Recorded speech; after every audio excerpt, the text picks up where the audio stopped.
গত বছরের গঙ্গা ভাঙন আতঙ্কের রেস এখনো পুরোপুরি কাটেনি, আর এর মধ্যেই শুরু হয়ে গেল নতুন করে গঙ্গা ভাঙন, তাও আবার শুখা মরশুমে। স্বভাবতই এই ভাঙনকে কেন্দ্র করে ব্যাপক আতঙ্ক ছড়ালো মালদার রতুয়া ১ নম্বর ব্লকের মহারান্তটোলা অঞ্চলের শ্রীকান্তটোলা এলাকায়।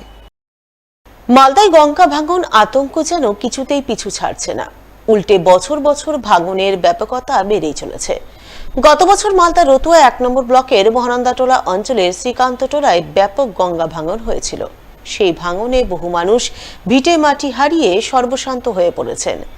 এখনো তারা কোনো পুনর্বাসন পাননি। খোলা আকাশের নিচে কিংবা ত্রিপল খাটিয়ে অন্যত্র দিনাতিপাত করছেন দুর্গতরা। স্বভাবতই এখনো শ্রীকান্তটোলার বাসিন্দাদের চোখে মুখে লেগে রয়েছে গত বছরের গঙ্গা ভাঙন আতঙ্কের ছাপ।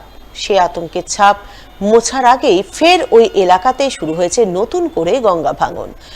রবিবার ভোর থেকে চলা নদী ভাঙনে ইতিমধ্যে বিস্তীর্ণ এলাকার নদী পার তলিয়ে গেছে গঙ্গা গর্ভে। চোখের সামনেই নদী পাড়ে বড় বড় ধস নামছে, যা দেখে আতঙ্কে দিশেহারা হয়ে পড়েছে নদী পাড়ের বাসিন্দারা।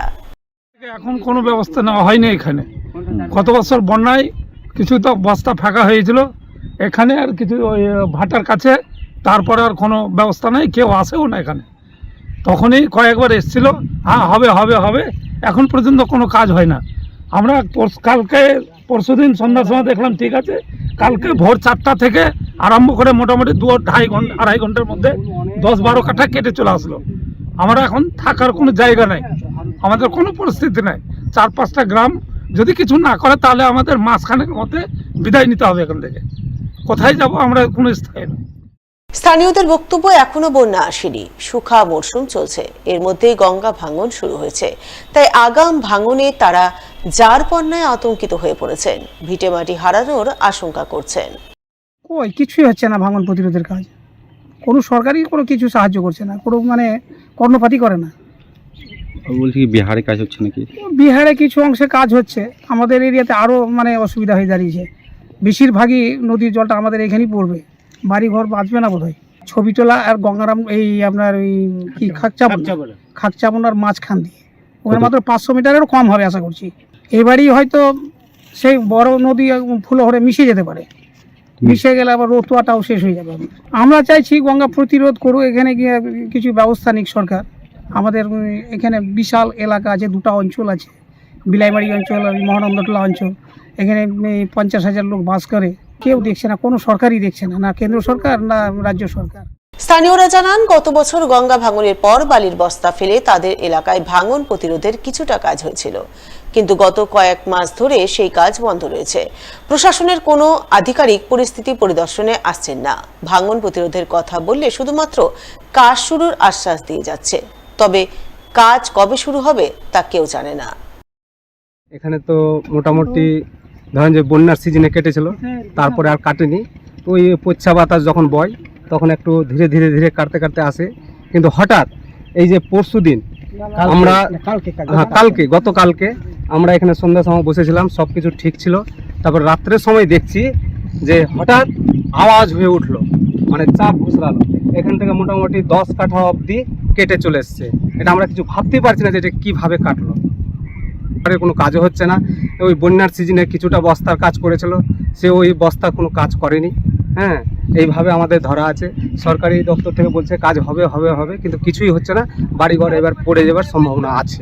এবার এইগুলো গ্রাম শ্রীকান্তটোলা, কান্তটোলা, মুলিরামটোলা, আমিরচাটটোলা, পটলডাঙ্গা এবার গঙ্গা গর্ভে চলে যাবে যদি কোনো কাজ সরকার থেকে না করে। তো স্থানীয়দের অভিযোগ, পার্শ্ববর্তী বিহারে ভাঙন প্রতিরোধের কাজ চলছে, অথচ বাংলায় কোনো কাজ হচ্ছে না। কাজ নিয়ে রাজ্য সরকার এবং কেন্দ্রীয় সরকারের দড়ি টানাটানি চলছে। এই পরিস্থিতি চলতে থাকলে আগামী দিনে মহানন্দাটোলা অঞ্চলের আরও 4-5টি গ্রাম নতুন করে মালদার মানচিত্র থেকে নিশ্চিহ্ন হয়ে যাবে। আমি দেখতে পাচ্ছি আমাদের সামনে যে বাবলাওয়ানের একটা এলাকা আছে, সেখানে কিন্তু ভাঙনের কাজ ভালোভাবেই হচ্ছে, যেটা পাথর দিয়ে হচ্ছে, যেটা বিহার পড়ছে বর্তমানে। আমাদের এখান থেকে জাস্ট 500 মিটার দূরে আছে, কিন্তু এখনও কিন্তু কাজ হচ্ছে না। এই সরকার যে কি ভাবছে জানি না, অভিমান করে বসে আছে কেন্দ্র সরকার উপরে না জানি না, কিন্তু এই যে আমাদের গেলে ছিনিমিনি খেলছে, এটা খুবই খারাপ লাগছে আমাদের। কারণ সাধারণ মানুষ যে চলে যাচ্ছে, একের পর এক চলে যাচ্ছে অন্য জায়গায়, কী হচ্ছে জানি না আমরা। এক কথায় বলে যে আমরা বঞ্চিত হয়ে যাচ্ছে এই পশ্চিমবঙ্গ থেকে এমনি অবস্থা। 24 তারিখ এসডিও সাহেবকে বলেও এসেছিলাম যে আমাদের খুবই বর্ষার সময় রয়েছে, আমাদের কাজটা শুরু করুন বা কোনো একটা ব্যবস্থা নিন। সে এখনও কিছু হয়নি। জানি না কী ভাবছে, এই মনে হয় এই গঙ্গাটাকে আমাদের পশ্চিমবঙ্গ সরকার এইটাকে ব্যবসা ভেবে নিয়েছে, যে সাধারণ মানুষের কোটি কোটি টাকা নিয়ে এইভাবে মানুষের সঙ্গে মনের সঙ্গে খেলা করছে, যেটা বলে যায় মানে ব্যবসাদের জন্য খুব একটা উন্নত মানের আর গরিবদের মানে মেরে শেষ করে দেবো। বার্ধক্যজনিত অসুস্থতার কারণে সোমবার প্রয়াত হলেন পুরাতন মালদা পৌরসভার প্রাক্তন কাউন্সিলর কপিল দেব সাহা।